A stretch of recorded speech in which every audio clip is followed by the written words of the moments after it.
Hey guys. So I had three ideas for three different stories from three different genres in my head, not knowing which one to start with. And I was so sure I was going to start off with the greatest warlock that ever lived. But Madam Regina's son is just going to have to wait. I changed my mind, not because I think this will be a better story, but I wanted to slow down and take a different turn. I've been writing a lot of mystery, thrillers, horror, and fantasy, and I wanted to go into another direction. I wrote the poem literally read through the lines, and that's what gave me the inspiration to write this love story. So here it goes. These are the days. Episode 13, The Wife and the Therapist. So yesterday, after I wrote episode 11, and I was thinking of what to do next with 12, I thought of Ryan's wife, Cindy. Even when I write these stories with characters that are not the main focus, I still feel like it's important to proceed on what's going on with them for the future.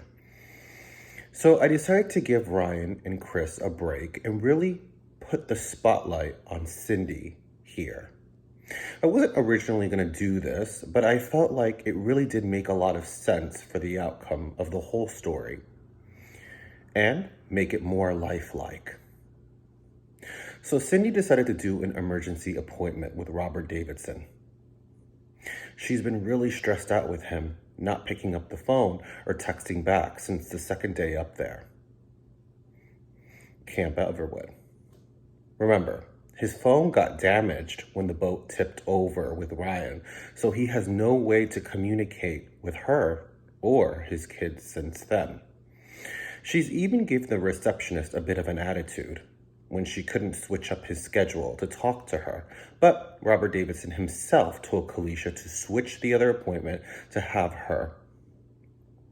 And of course, she made a joke, saying, "You should make that bitch wait." I think having Cindy sitting in the waiting room picking up the book, The Other Man, that Robert Davidson wrote and lived by was perfect, even if it was anonymous, which not only linked another story of mine to this, but also you see how much Nina has in common with Cindy. She reads the back of the book, the summary, and realizes it's based on a true story in the same town. And then Robert Davidson opens the door and she follows him to his office. As he closes the door, she takes a seat.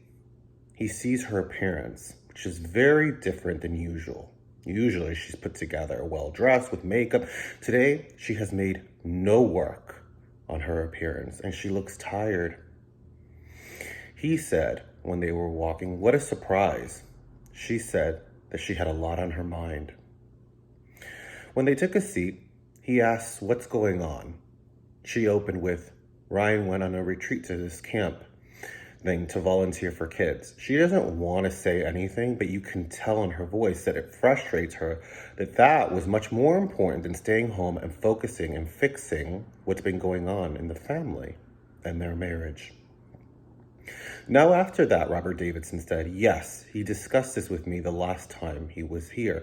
Cindy was about to ask, but remember that therapists weren't allowed to discuss their patient sessions, even their own spouses, which wasn't fair. Why would he tease her like that with information? Maybe that was his way of testing to see how impatient she is. She tells him she hasn't gotten a text or even a call from him with a worried face, and also says it's very unlike him. He would at least send a quick text or check up on him. Robert Davidson asked her, "Do you think you should notify the police?" He knew she was worried, but she knew he was okay. There were other things on her mind that he wanted to reveal, and that's when she says, "It may be the last conversation that we had that could be the reason for the distance." Well, last two conversations, really.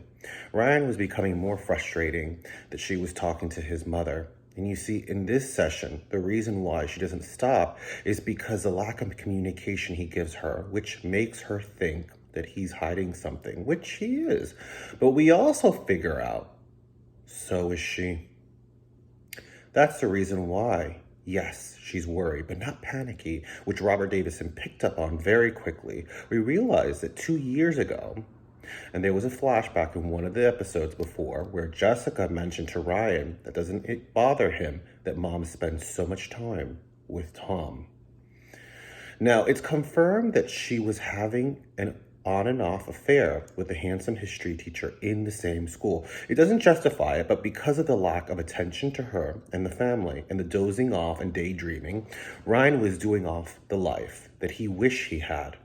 Robert Davidson mentions how there are two people in the marriage that could possibly be holding secrets from one another, and there's no communication. Where is this going? He even tells her that she needs to keep in mind the kids sometimes. When there's so much going on in the family, it's hard to see that there are others. So, between Camp Everwood, his mother, and the grudge, the rape she doesn't know about, her affair, the kiss, and the tension he had with Chris, there's so many secrets. During the session, she gets a text from Jessica's phone, her daughter. Apparently, Ryan just picked up the kids, texting from hers, telling her his phone got damaged. Her mood changed, but she feels like they need to talk, and he said the same thing. Well, when she got home. Stay tuned for the next episode.